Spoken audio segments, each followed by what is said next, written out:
Caríssimos companheiros de mesa,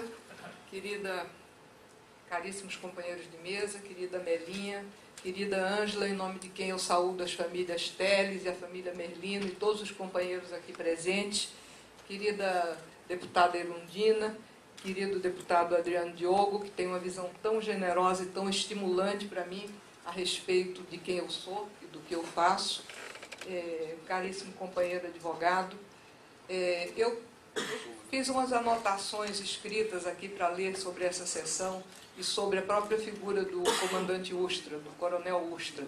Mas antes eu queria dizer que eu recolho essas críticas que foram feitas à primeira sessão que foi promovida pela Comissão Nacional da Verdade, com o coronel Ustra. Acho que são inteiramente pertinentes e procedentes. Elas expressam. Havia naquela época ainda, estava conosco o Cláudio Fonteles, ele foi responsável também por aquela audiência, mas elas expressam uma questão muito significativa. É que nós temos Comissão da Verdade, comissões em gerais, têm que trabalhar, comissões estaduais, elas têm que trabalhar com as vítimas e com os familiares. Quando elas não trabalham com as vítimas e com os familiares, elas cometem muitos equívocos. Eu acho que foi fruto de muita inexperiência, de falta de clareza, organizar aquela reunião. Não foi uma questão de má fé, exatamente, mas foi de inexperiência, de clareza a respeito de como se organiza uma reunião, uma audiência desse tipo. Se tivesse conversado com as vítimas, com as pessoas que sofreram os abusos praticados no DOI-CODE, e muito especificamente os abusos em que o coronel Ustra já estava condenado, certamente essa audiência teria sido diferente. Eu quero dizer a vocês que eu vou me empenhar extremamente, eu deixo hoje de ser... Eu fui informado, inclusive, pelo jornal, e depois o José Carlos Dias me telefonou, o comissário José Carlos Dias, dizendo que ele vai ser o próximo coordenador da comissão. A coordenação efetivamente é uma coordenação rotativa, e a comissão tal qual com pessoas de extração política muito diferenciada, é importante até que ela seja rotativa.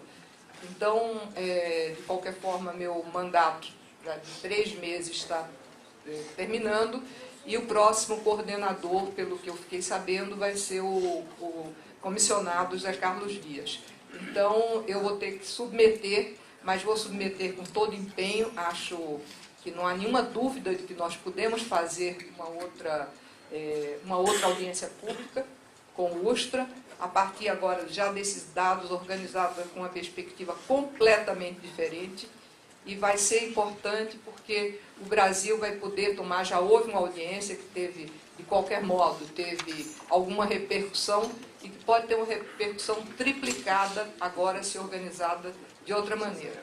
Então, fiquem certos que eu estou levando esse material e nós vamos trabalhar juntos, nós vamos pensar juntos essa audiência para fazermos realmente uma audiência muito significativa, porque o coronel Ustra realmente é o símbolo, é muito simbólico, como eu direi aqui nas minhas notas, a respeito da ditadura e da repressão que se produziu nesse país.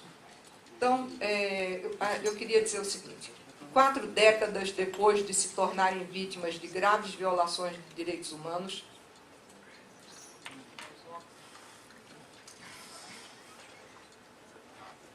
ou de passarem a ter um familiar nessa condição, as famílias Teles e Merlino vêm relatar à Comissão da Verdade os sequestros, torturas e assassinatos que lhes foram impostos em dependências do antigo DOI-CODE.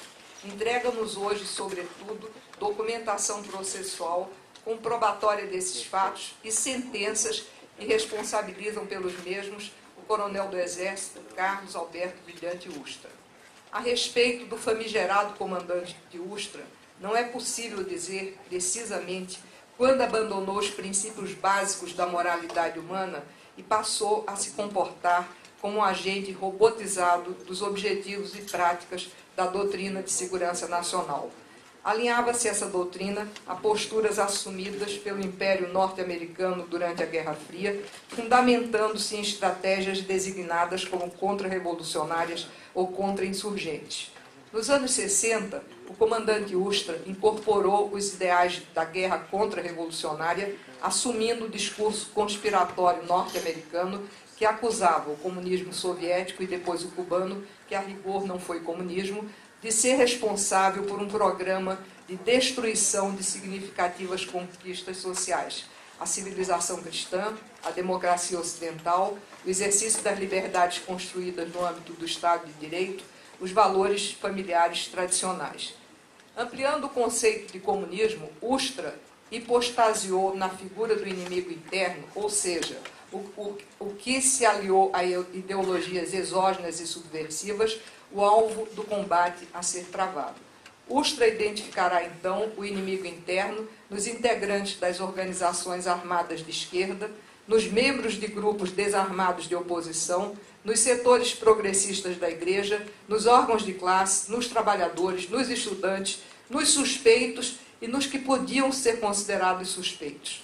Arauto dessa visão totalitária, sobre o pretexto de construir a segurança e a ordem, Ustra se oporá e combaterá o próprio sistema democrático, o Estado de Direito, as liberdades públicas, os direitos humanos.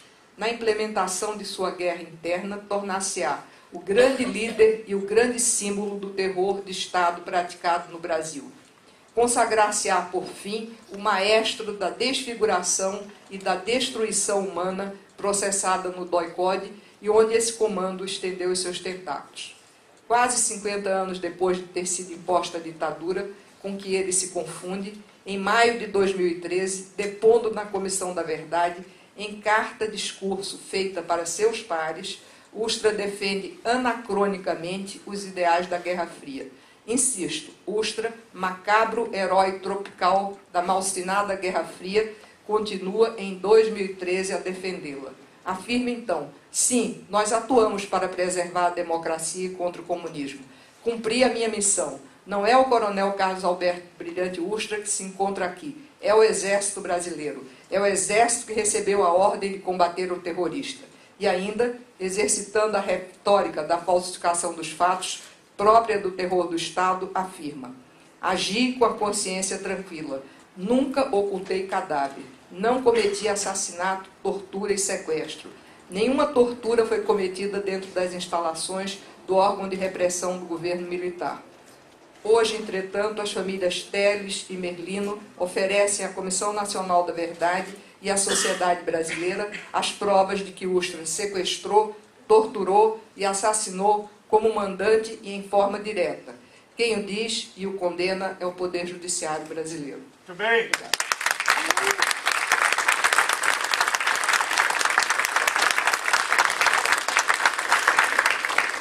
Apesar de estar gravado, deixa uma cópia.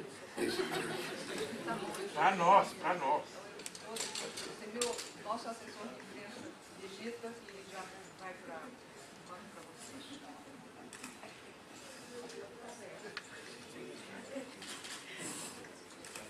Então, não sei, agora, Adriano, você acho que encerra a sessão, né? Mas com a minha promessa, reitero a promessa de que vamos fazer juntos uma audiência muito importante para o povo brasileiro, que toda a sociedade brasileira, do norte mais recôndito, lá daqueles estados em que essa história não é talvez tão conhecida, nós precisamos divulgá-la muito.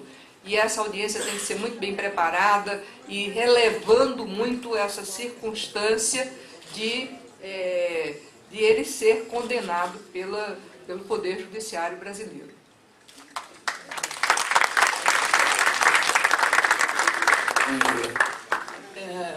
Embora não